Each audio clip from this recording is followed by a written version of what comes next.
Hey everyone, I'm Matt Cremona. And I'm Matthew Morris. And welcome back to the Matt and Matthew Show.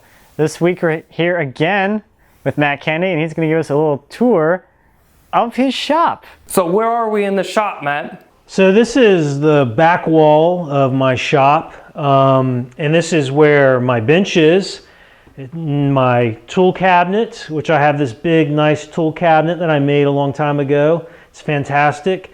And it's also where I have my little traveling tool cabinet.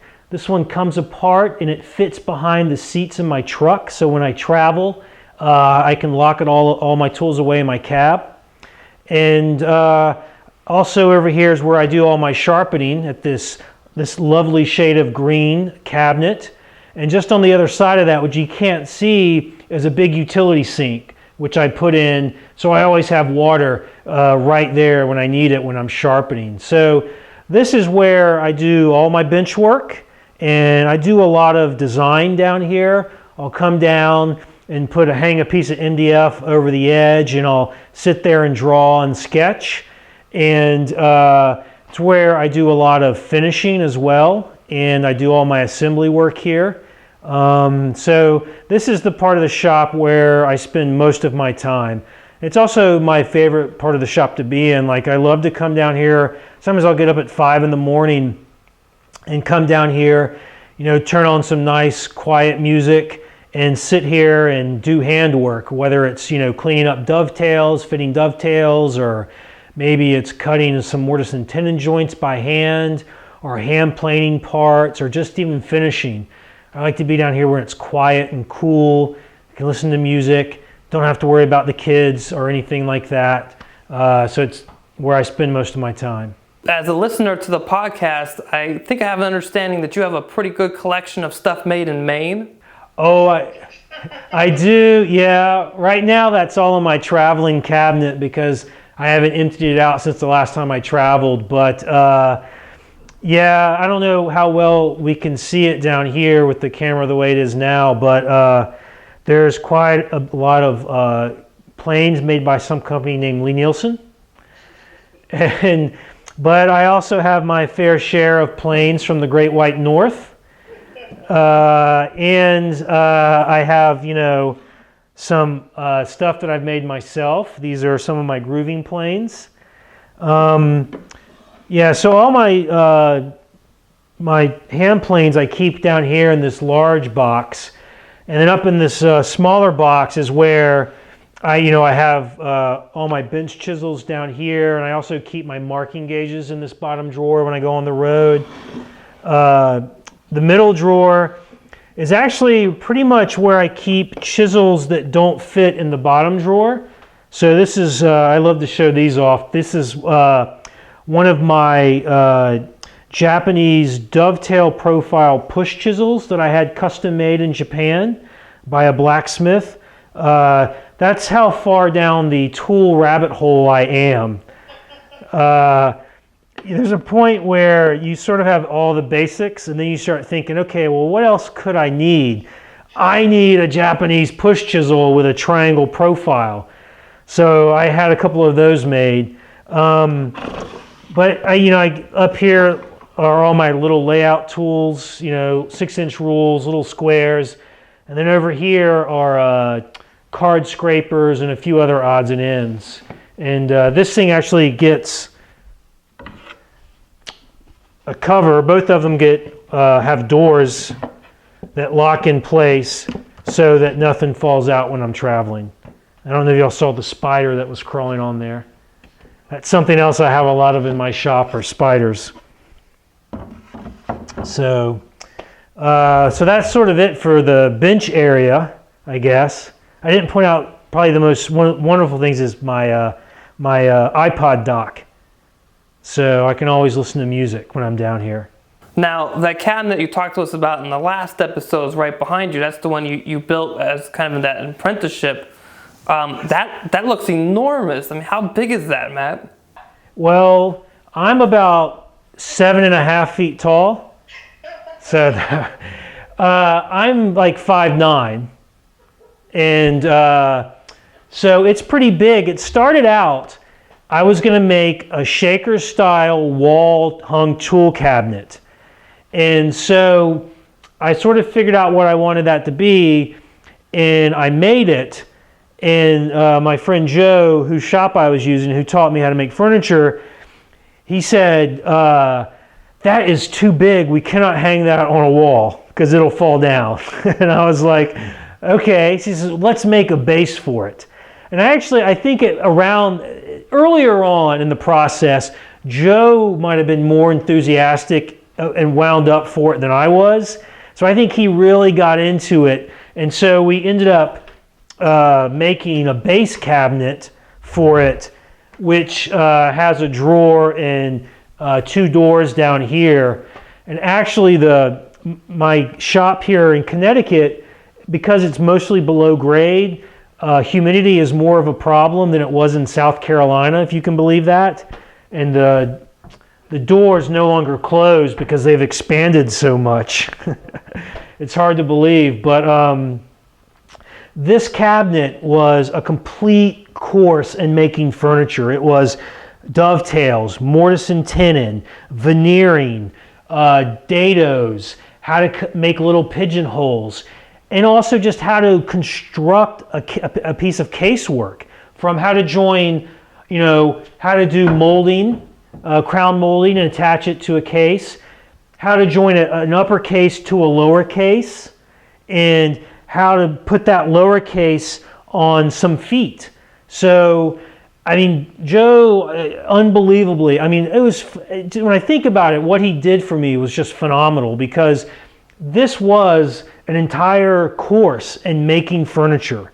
It taught me not only individual joinery and techniques, but also the overarching philosophy behind how you design and make furniture, how you put it together, and that sort of grand view of things I've been able to carry over into all the furniture I make now. So yeah, this thing is a true testament to one person's ability to teach a knucklehead how to make furniture. I hear that you have something that weighs about a ton in another part of the shop. Yes, I do. That would be over my joiner, which is over in this direction. So why don't we go over there? Sounds great. Yeah, so here's my joiner, guys. It's an old Oliver. It's about 100 years old now, I think. And it's a 12-inch joiner. It's an Oliver 166. And it took me a while to find it. I used to have a Delta 6-inch, which was pretty nice, but small and had short beds. And it took me a while to find this. I found it from a guy up in Massachusetts had it. And all I really had to do to it was I sort of knocked off all the loose paint and painted it. And also I had to attach a new cutter head to it, but this is something he had already. So I just put the new cutter head in. It's an old cutter head, but it was new to this particular machine. And I had to make a little dust collection chute at the bottom and also a place to hang the motor.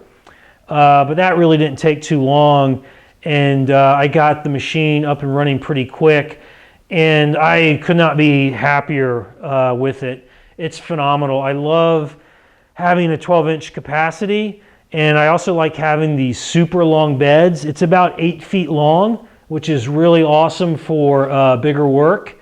But it was a challenge to move. A friend and I went up to, it was north of Boston, with his trailer, and this thing weighs about 1,600, maybe 1,700 pounds. And we actually, to move it, we had to do it in pieces. So the tables came off, and the tables maybe could weigh maybe 150, 200 pounds each.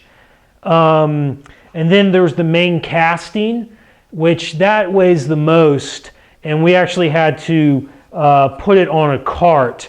I have this low cart that I used to use for lumber that can take the weight. So we put it on that, and we're able to get it up into the trailer. And then the pedestals were by themselves. The pedestals don't weigh too much, maybe 80 or 90 pounds, something like that. And then the fence, which is deceptively heavy. It's very heavy. The cutter head and the yoke were also taken, it was separate at the time. And I actually got two motors, a 5 horsepower 3-phase, which I don't use, and then a 3 horsepower single phase, which is what I have it running on now. So it was really hard to move, especially when we got back to my shop and we had to move that main casting down the back ramp of the trailer, and with hopefully not letting it go too fast and like knock my house over or something. But I love this machine. It's fantastic, and all the guys at work are jealous. So that's probably the best thing. So this is a whole separate section of your shop. So a question I have for you is, you visited so many other people's professional shops where they're building furniture for a living. Has that influenced the way you set up your shop? Not at all. Okay, so your workflow is different. Well, no, my workflow is the same. So actually my joiner's here, and right on the other side of that is where I have my planer. So they're kind of right next to each other. But what I've sort of done is, so I've got my milling stuff in this area, and we can look at my my planer in just a minute. And then on the other side of the shop, I have sort of your joinery type stuff. So I got my my old unisaw over there. I got my bandsaw over there, and my drill press. The drill press for me is involved a lot in milling because I do a lot of resawing, but I just didn't have space to put it over here. I think I would have done that, but for me, there's no space, but the bandsaw, it gets used all the time, so it's a joinery tool, it's a milling tool, it's a lot of things for me, so it makes better sense to have it over in that other section, which we can look at in a minute.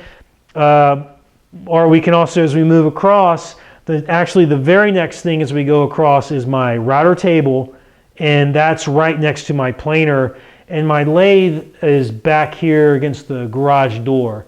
So there is this sort of distinct section of the shop, and then there's a walkway for people to get through the garage, and then there's all my other crap. Let's see it. All right, so this is the next space over away from my joiner. The view's not that great because it's it's just the way I could get things in. But I've got my planer, which is a DeWalt 735. I've had it for as long as I've lived in Connecticut. And anyone who follows me on Instagram must have recently seen the little problem I had with my planer. I think one of the jib screws came loose and got caught under the cutter head, and the blade at one end shattered. And I don't know if you can see this, but the jib actually was bent up and became unusable. So I have since repaired it. So I got my planer here, and I've got my router table. And this is a router table that I made as a video workshop series for the magazine. So you can see that on finewoodworking.com. And then I don't know if you can quite see this, but is my lathe, which I bought off a Fine Woodworking editor from back like in the late 80s or early 90s when he was moving out to Colorado recently, and so I bought that off of him, and I'm pretty happy with that. So that's what's over here. We can move slightly further along, and then we'll eventually get back around full circle. All right, so the next thing that we come to, you can see my planer still right here. The next thing, you can see my lovely garage doors, but I have this, which I got a couple summers ago and refurbished. It's a nice old Delta 12-inch disc sander. It's fantastic. It puts up so much dust that I don't use it very much. I need to get some kind of dust collection shroud going on it because I would love to use it more, but it's just so filthy. And here is something that many of you have probably only heard about. You thought it went extinct with the dinosaurs, but it's a radial arm saw. And I got this from one of the guys at work. I traded him an old number 8 hand plane for it. And I love this thing. All I use it for is roughing out lumber but it's fantastic because it has about 20 inches of cutting capacity. So I can cut any board I've ever brought into my shop here pretty much. So the radial arm saw is actually on a rolling cart, and I move that around. If I'm not using the shop actively, I tuck it out of the way to make it easier to get in and out of the garage, which still my wife insists on doing for some reason. So, all right, so the next thing, if we just keep moving, will be the table saw and bandsaw. All right, so the next part of my shop, as we're working our way around in a big circle, is my table saw and my big bandsaw. It's a 19-inch, but I always love to tell people about my table saw because it's like a 1969 Delta Unisaw, and I bought it used, obviously, because I was not born in 1969, but I got it when I was in South Carolina, and I paid $250 for it. So it was probably the best tool deal I've ever had. After I moved to Connecticut, I added a 52-inch unifence to it, which I love the unifence, and I rebuilt the motor in it a couple years ago. It's awesome. I just wish it had a riving knife and dust collection, but it doesn't, so eventually I'll sell it. But I do love my table saw. And right behind that is something I've bought since I've been in Connecticut, which is a 19-inch Grizzly bandsaw, and I'm really happy with it. I love it. It was the best overall in a bandsaw review the magazine did a couple years ago.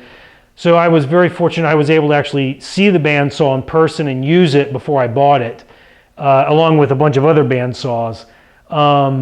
So I'm really happy with this bandsaw. I do a lot of resawing, making shop saw veneers and things like that. So it's fantastic for that kind of work. We're almost back to my bench. So I'll just walk over a little bit more, and then we'll see my drill press, and and that'll be it. All right, so I'm back here at my bench, and as you can see right here, I've got my drill press, which I've only had for maybe 4 years or something like that.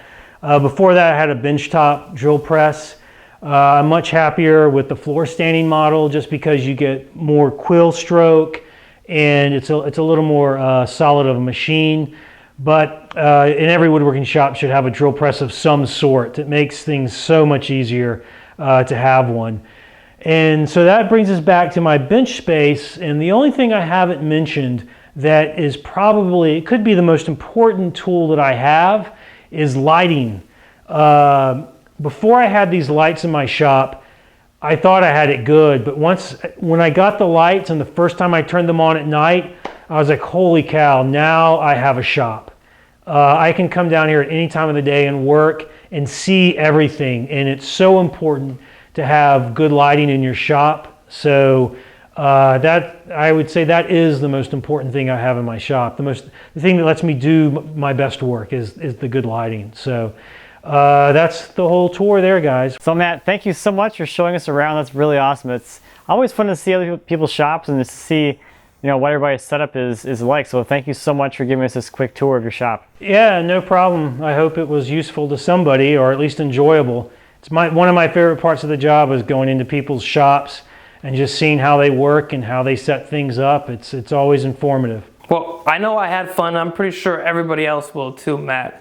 So as always, guys, please subscribe to the channel, share it with your friends. And Matt, if they want to find you, where's the best place to find you? Can I run down the whole list? You can find me in the pages of Fine Woodworking. You can find me at finewoodworking.com. You can find me on Twitter, MKATFWW, and on Instagram, kenny.matt. And if you're lucky, you could find me in the grocery store in Connecticut. So if you want to find me and what I do, you can head over to my website. That's at mattcorona.com. And how about Matthew? Where can they find you? They can find me at mmwoodstudio.com. And thanks so much for having us in your shop again, Matt. I really appreciate it. And again, please subscribe to the channel, share it with your friends, and we'll see you guys in a few weeks. See ya. Bye. Bye.